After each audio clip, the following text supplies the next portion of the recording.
자, 여러분들에게 있어서 이제 이런 주식 같은 걸 하다 보면 이런 좀 적었는데 좀 이제 산업의 역사를 한번 계속 하겠습니다. 자, 산업의 역사는 기본적으로 이제 선사 시대부터 해가지고 이제 저기 농경 시대로 이제 들어가요. 우리는 농경 시대니까 농경으로 그냥 설명을 드릴게요. 이제 예전에는 선사 시대 때는 모든 거를 갖다가 채집과 사냥, 자연에 주는 걸 그대로 채집하면서 그냥 먹었어요. 만약 자연에서 안 나면 다 굶으면 그냥 뒤지죠. 이제 이거를 갖다가 자연을 갖다가 이용을 하고 컨트롤 할 수 있는 단계가 뭐냐? 농업이에요. 농업을 하게 되면 똑같은 그 지역에서 식량을 생산하는 게 굉장히 혁신적으로 이게 많이 생산을 할 수 있어요.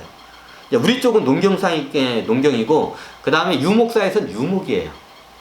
이제 이런 양 같은 걸 키워서 양의 털로 해서 옷을 만들고 양의 고기로 이제 주식을 해결하는 거죠. 농경사에는 농사를 지어서 이제 식물이나 쌀, 보리, 조, 밀 같은 이런 곡물을 이게 해서 이게 먹어가지고 이게 하는 거고, 유목사에는 양을 키워서 고기를 먹는 게. 근데 이게 틀릴 뿐이지 똑같은 이게 농경 유목 시대가 열려요.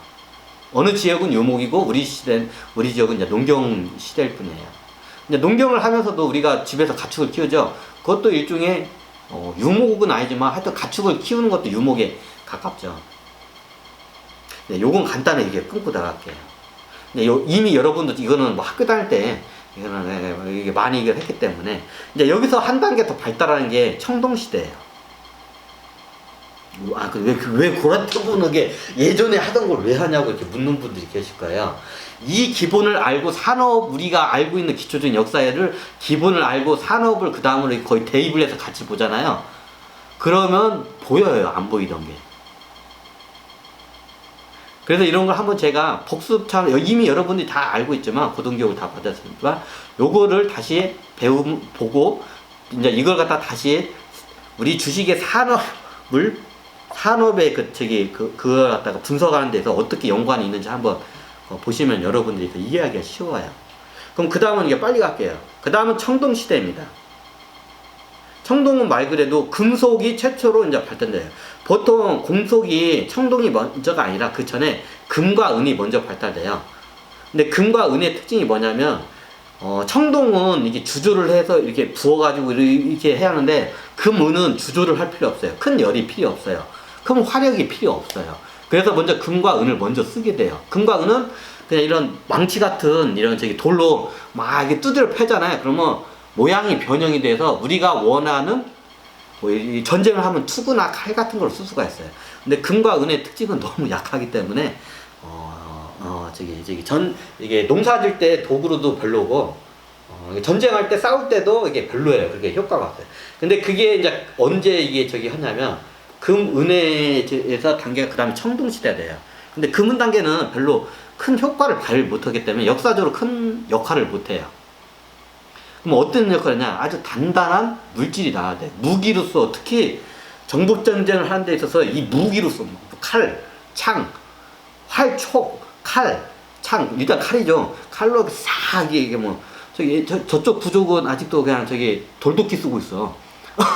돌도끼 쓰고 있어. 자, 금속인 청동을 쓰는 사람하고 돌도끼하고 붙으면 어떻게 될까요? 게임이 안 돼요. 돌도끼는 그냥 이게 빠그라져 버려, 그냥. 청동이 그냥 이겨요. 그래서 청동 시대가 되면 보통 전복 전쟁이 일어나요.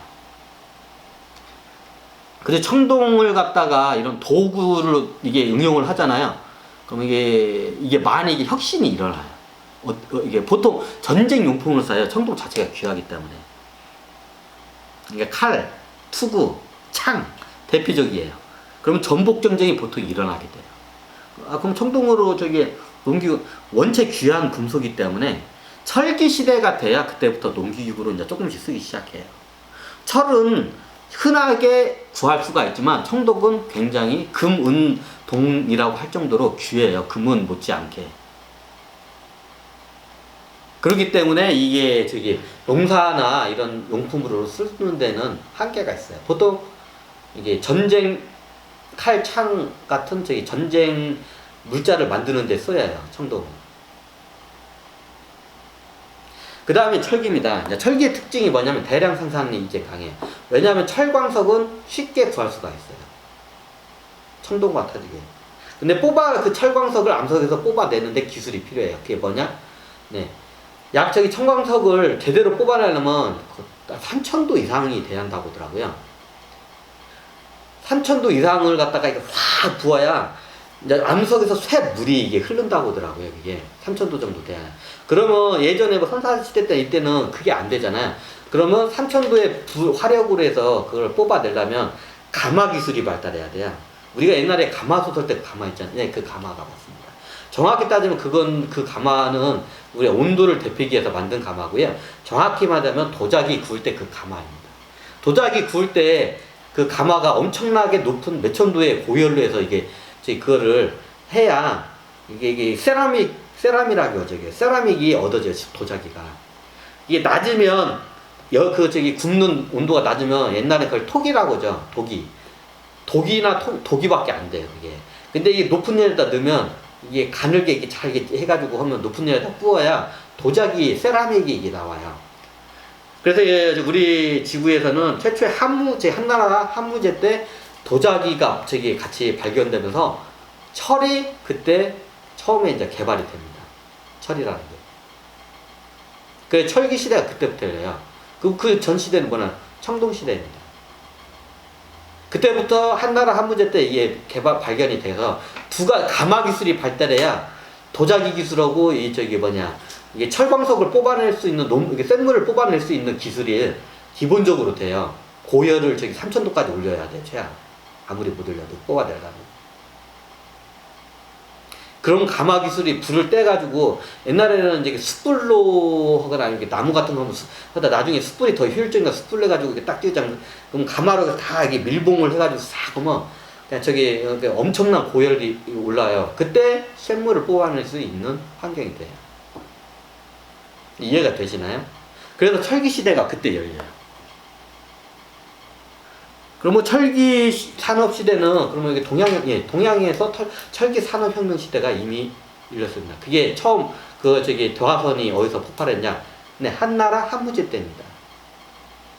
한무제 때 보통 이게 그런 연구 개발을 많이 해요. 국가에서 한무제가 그걸 갖다가 일부러 그런 재능이 있는 사람들 모아가지고 막 집중적으로 연구비를 막 대줘요. 엄청난 돈이 들어가죠. 그렇기 때문에 그때 철기 기술, 철광석을 뽑아내는 철기 혁명 시대가 이제 그때 열린 거예요. 이제 그때부터 모든 철은 동과 다르게 많이 뽑아낼 수 있어요. 좀 흔한 금속이죠. 뽑아낼 수 있는 기술이 없었을 뿐이죠. 그 전에는. 이해가 되시나요? 이게 지금 8분이구나. 자, 이게 철기 혁명 시대입니다. 어디서 했나요? 이게 동양의 한나라의 한무제 때 이게 열립니다. 이제 전 세계로 보급이 되죠. 옛날 로마나 이때 다 여기 한나라에서 다 그 기술을 갖다가 다 정확히 따지자면 다 스파이들을 보내가지고 다 그 훔쳐가서 빼돌리는 게 있어요. 옛날에 고구려가 청동국가예요. 고구려가 옛날 마지막 구리의 나라. 고가 옛고자고 구리의 나라, 고려의 나라, 구리가 뭐예요? 청동이 뭐예요? 구리와 주석을 합금석이 청동이에요. 그래서 고구려는 구리의 나라. 이미 청동이 이쪽이 먼저 발달했어요. 고구려 북쪽으로.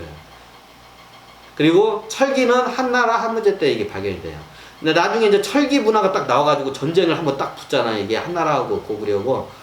철기하고 이제 우리는 청동 기술이 잘 받아요. 청동검을 딱 해가지고 이쪽 고구려는 청동검 여기 고구려는 청동검 여기에 한나라 한무제 이쪽에서 이제 철이 나왔어요. 이제 최초의 좀 원시적인 철이지만 최초의 철이 나왔어요. 자, 청동과 철을 갖다가 이제 칼싸움을 해. 전쟁을 띵띵띵 하면 어떻게 될까요? 청동칼이 이게 띵그라 하면서 이게 청동이 이게 철이에요. 띵띵띵 이게 전쟁을 할 거 아니에요. 띵띵띵 하면 이게 청동검이 땡그라 하고 잘려서 나가요. 그러면 국가 안보 보안하고 겁나게 이게 연결이 되죠. 그러면 고구려에서 저기 한 나라에 가가지고 그 기술을 빼내기 위해서 겁나게 스파이들을 많이 보내요. 나중에 빼내긴 빼내죠. 근데 빼내도 그 저기 불순물을 제거하고 여러 가지 기술을 갖다가 제대로 습득을 못해서 고생을 겁나게 해요. 뭐 옛날에 뭐 저기 그럼 추몽이라는 드라마 보니까 그 거시기 개만이냐? 개는 아니고 나중에 개떼가 아닌 것 같은데 한참 후인 거로 알고 있어요. 제가 알기로는 이게 약간 이제 역사가 잘못해가지고 일단 한무제 때 철광석을 뽑아내는 기술이 그때 발달해요.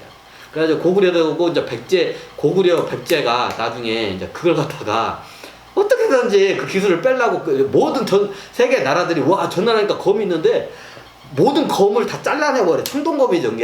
저 검을 받으면 기존에 있는 검을 한번 띵그라 하면 검들이 다 잘라 나가려고 버려. 그러면 게임이 안 되죠. 전쟁을 하면 그러면 그 사활을 걸고 그걸 갖다가 다 빼내려고 해요. 그 기술을.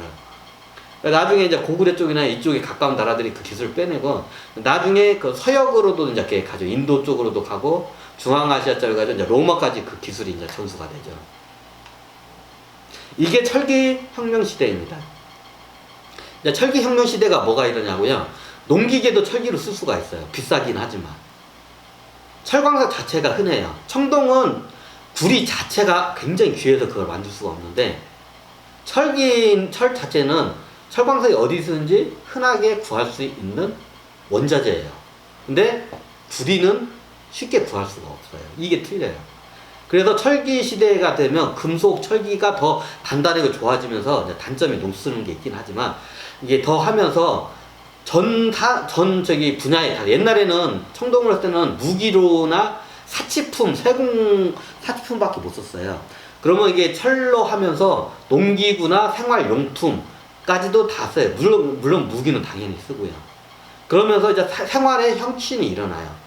농기구로 갖다가 예전에는 청동도 못 썼어요. 그러면 이게 나무뚜막이 같은 거나 돌 같은 거 갈아가지고 옛날에 똑같이 썼어요. 청동시대에 돌 같은 거를 나무 짓고 그랬어요. 돌 깎아가지고 그걸 연장 만들어서. 근데 철기 시대 가면서 이게 쉽게 가면서 보급이 되면서 이제 조금씩 이게 처음에는 그게 안 되는데 조금씩 이제 이게 농기구나 여러 가지 기계 기술들이 철을 쉽게 이게 대입해서 단단하니까 이게 이제 여러 보편적으로 가요. 이게 철기 혁명 시대예요. 청동 시대와 철기 혁명 시대에 이게 갈려요, 완전히. 이제 서양 같은 경우에는 이게 가면서 기계 같은 게 이제 많이 발달하면서 기계에다 이제 철제로 많이 넣죠. 예전에 우리가 대표적으로 풍차나 유럽에 풍차가 있죠, 이렇게 돈키호테가 이렇게 매달리고 다니는 윙윙윙 풍차는 바람을 해서 이렇게 동력을 넣어서 이게 방아를 쪄요. 그럼 그 전에는 뭐였냐? 사람이 일일이 이게 쪄가 이게 노동을 해가지고 쪘었어요. 그 우리나라에서 뭐였냐? 우리나라는 풍차 같은 것보다는 물레방앗간이죠. 물레방앗간은 물레방앗간 역사가 이루어지는 데가 아니라 거기서 물레방앗간이 이게 수력발전소예요. 쉽게 말하면 물에 낙찰해서 물레가 이렇게 돌잖아요. 그럼 안에 동력이 돌잖아요. 그 동력으로 해서 뭘 해요? 그러면 동력으로 해서 이렇게 해가지고 방아를 계속 쪄요. 방아를 쪄요. 그 동력으로 바꿔서. 방아를 예전에 어떻게 쩌냐? 토끼, 이게 뭐, 사람이 이렇게 해가지고 절구통에다 이렇게 하고 찍었어요. 예전에는 동력이 그게 없을 때는. 근데 우리나라 같은 이게 낙차가 심하다니까 수력 발전 개념이에요. 그게 일종의. 물레방앗간에서 그게 물레가 돌면서 이게 동력을 하면서 빵빵니까 거기다 이제 뭘 빵거 놓고 이렇게 하면 동력으로 해서 빵 거예요. 자, 유럽은 그 스위스의 풍차 있죠. 풍차가 윙윙윙윙 돌면서 뭐냐요. 그것도 그 동력으로 해서 방앗간이 거기서 이제 그 곡식을 빻아요. 그럼 예전에 그 전에 어떠냐? 뭐 보통 소나 말 같은 걸 이렇게 돌려가지고 이게 무슨 돌덩이 같은 거 있잖아요. 이게 돌덩이 무거운 거 가지고 이렇게 그 무게로 해서 달달달 돌면서 곡식을 갖다가 이게 까요. 나라를 방아를 쪄요. 쉽게 말해서. 자, 이해가 되시죠? 그럼 그 옛날에 동물도 없으면 어떻게냐? 힘센 남자들이 막 이걸 들고 노예들이 많이 하죠. 노예들이 그걸 계속 돌면서 하루 종일 쇠빠지게 그걸 그 방아를 찢고 그랬어요. 옛날에는. 자, 이게 산업혁명, 이게 철기시대 가면서 기계 같은 게 발달해요. 근데 동양 쪽에는 기계 문명이 발달 안 해요. 그게 이제 그 철기 문화가 넘어가서 서양에 가서 기계 문화가 발달돼요. 자, 세 가지가 서양으로 넘어가요. 항해 기술이 나침판도 이게 그때 한무제 때 만드나? 나침판의 항해 기술이 서양으로 넘어가요. 두 번째, 철에 대한 철을 뽑아내는 기술이 넘어가요. 자, 세 번째가 이게 중요해요. 화약의 기술이 넘어가요. 보통 동양에서는 화약 기술이 무기와 체제가 잘 안 되는데, 이게 어떻게 설명해야 되나. 화약이 왜 중요하냐면, 화약이 우리가 군대 같은 총탄환이 그 안에, 지금은 뭐 그걸 TNT를 넣는데, 예전에는 그게 화약으로 돼요. 화약에 그 폭발할 때, 그 폭발력으로 해서 총알이 평 하고 나가요. 조총이 그렇죠. 그러면 기존에 있던 원거리를 공격하는 활이나 창을 던졌죠, 옛날에. 아니면 돌팔매로 핑 하고 달리거나. 이것보다 비교가 안 되는 전쟁 무기가 발달해요. 철이 가면서 철제로 해서 그걸 만들어요, 총을. 그리고 화약에 반동을 해서 나가가지고 그 총의 그 기술이 발달해요. 그러면서 이제 전쟁의 그 양상이 바뀌죠. 이제 그것뿐만 아니라 이런 시계 같은 세공 기술이 발달해요. 철이 넘어갔기 때문에 그게 가능해요. 이게 시계하면 스위스 시계가죠.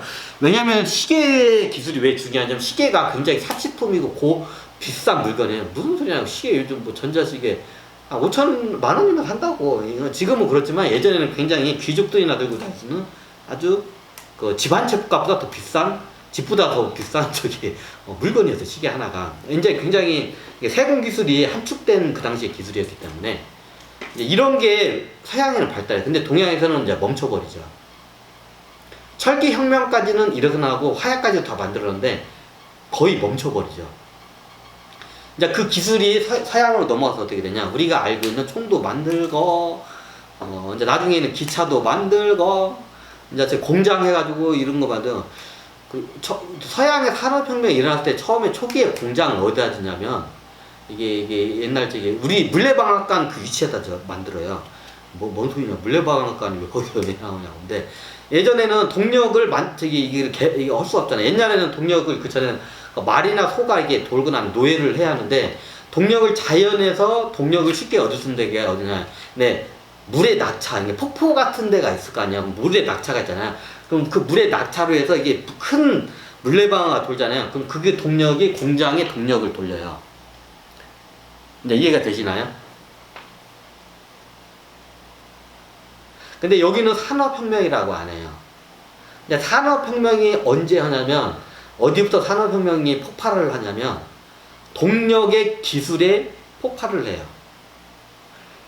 이 시대는 철기의 그냥 기술이었어요. 철기 기술이 좀 약간 하이테크로 이게 디테일하게 세라믹하게 이게 발전을 한 것 뿐이지, 그냥 철기 기술이었어요. 근데 산업혁명이 뭘로 해서 빵 터지냐?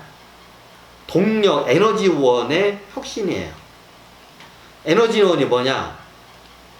네, 공장을 돌리려면 엄청난 에너지가 필요해. 그렇죠?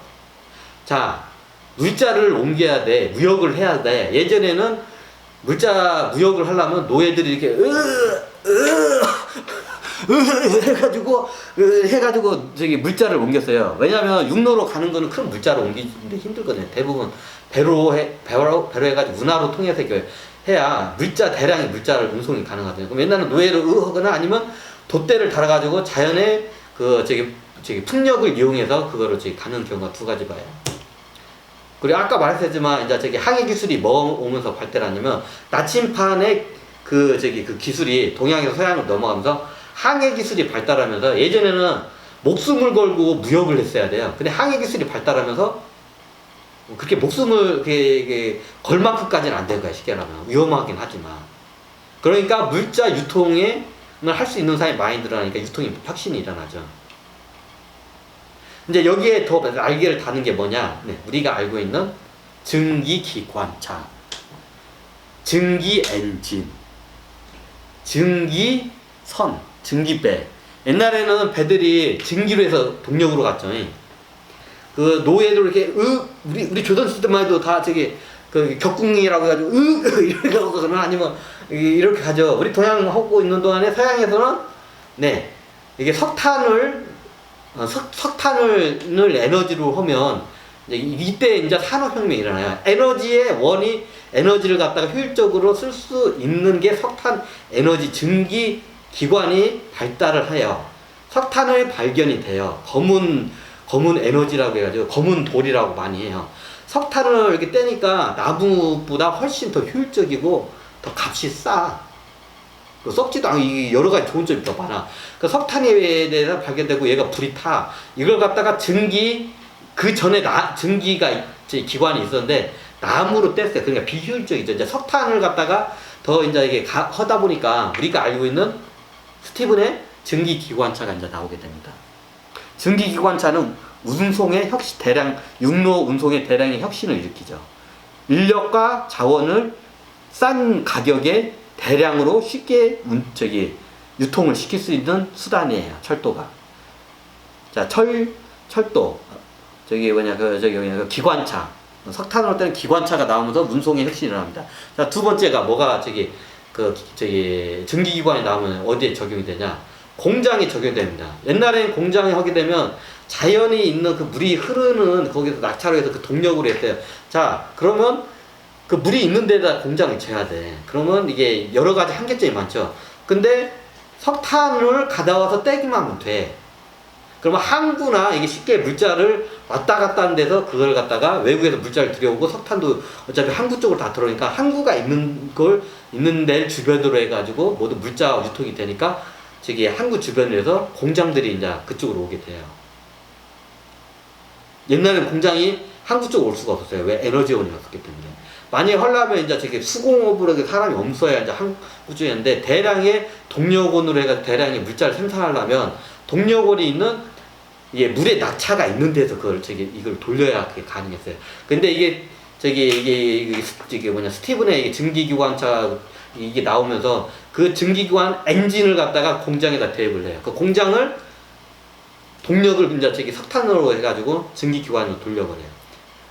그러니까 이게 이제 공장에 이제 대량 혁신이 일어나죠. 이제 물자를 싼 가격에 대량으로 생산할 수 있는 시스템을 발돋움하게 돼요. 산업혁명은 정확히 따지자면 기관, 엔진의 혁명이라고 해요. 증기기관도 엔진이거든요. 대량의 동력을 만들 수 있는 엔진의 혁명이에요. 엔진 혁명이에요. 증기 엔진 뿐이에요. 증기기관, 증기 엔진. 또 내연기관, 외연기관 이렇게 합쳐 외연기관 이런 말 많이 이제 들었잖아요. 그러면서 공장을 효율적으로 돌렸어요. 산업혁명이 정확히 보면 이게 그 에너지원을 갖다가 해결을 해요. 그게 뭐냐? 자연으로부터 얻어서 가지고 있던 걸 갖다가 인위적으로 석탄을 캐서 그 화력으로 증기기관으로 돌림으로써 어마어마한 동력을 얻을 수가 있어요. 그 동력이 철도로 해서 물자를 옮겨요. 공장을 어마어마한 동력을 가동하면서 대량의 물자를 생산을 해요. 그리고 배에다가 증기기관, 그 엔진을 달면서 증기선이 나오면서 빠른 시간에 대량의 물자를 효율적으로 옮길 수가 있어요. 무역이 이게 가능해요. 이게 산업혁명의 혁신입니다. 산업혁명의 기본의 혁신은 엔진의 혁명입니다. 증기기관이나 엔진, 동력원이라는 엔진이 나왔기 때문에 혁신이 가능했던 거예요. 그 다음으로 우리가 이제 빨리 좀 원래 이렇게 길게 하면 안 돼. 그 다음에 산업혁명 시대가 이제 시민혁명 시대예요. 이건 경제가 아니냐? 경제 문제와 아주 연결이 뚜렷하게 됩니다. 이제 산업혁명 시대에 대량 물자 생산으로 해서 자본주의 시대가 열리고 기존에 있던 왕국, 그냥 군국주의 국가라고 하죠. 임금이 다스리던 나라. 임금이 다스리던 나라가 이제 저물고, 이제 이런 새로운 부르주아, 부자들이 이제 산업혁명으로서 이제 하면서 신귀족 세력들이 이제 탄생합니다. 옛날에는 나라에 공을 세우거나 전쟁을 해서 큰 해야 우리가 알고 있는 공작백작. 공작백작 아니면 왕이나 황제 이런 사람들이 이게 모든 걸 다 적었는데 산업혁명 시대가 되면서 신흥 그 귀족 세력이 생겨요. 네, 우리가 알고 있는 그걸 부르주아라고 합니다. 현대 시대에는 공산 시대 이게 저기 때 부르주아라는 말을 잘 안 쓰는데 정확히 때문에 부르주아예요. 이제 부르주아 시대가 열리면서 자본주의의 꽃을 피우죠. 근데 우리가 보이지 않는 손에다 맡기다 보니까 착취라는 게 겁나게 일어나요.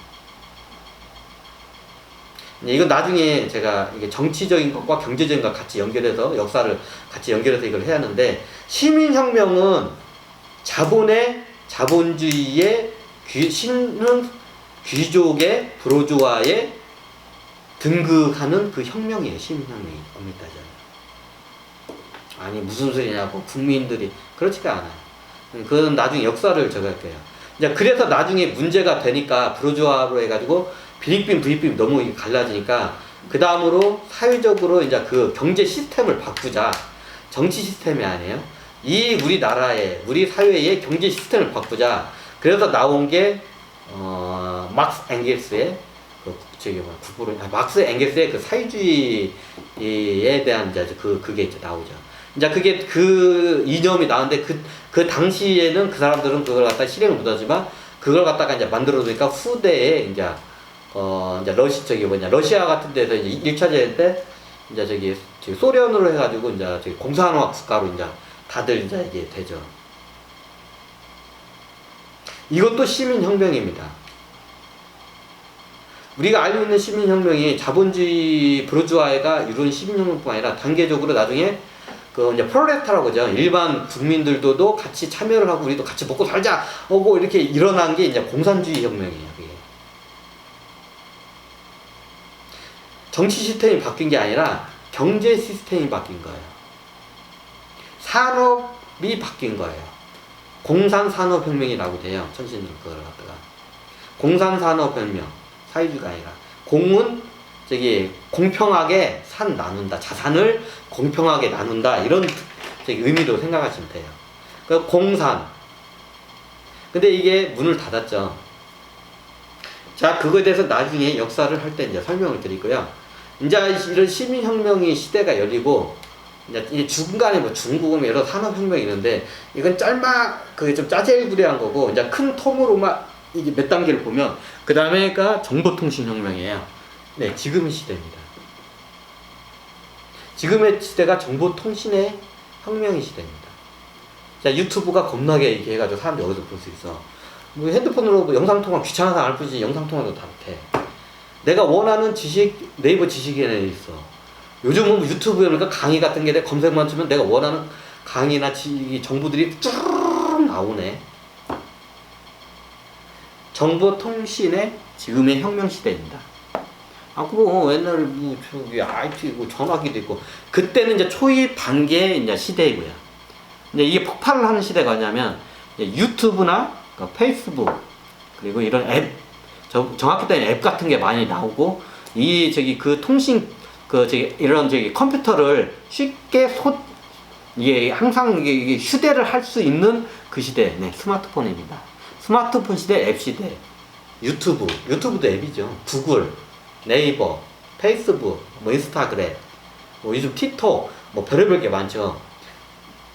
지금 이게 얼마 안 되죠. 이게 폭발한 게. 지금 유튜브나 이런 게.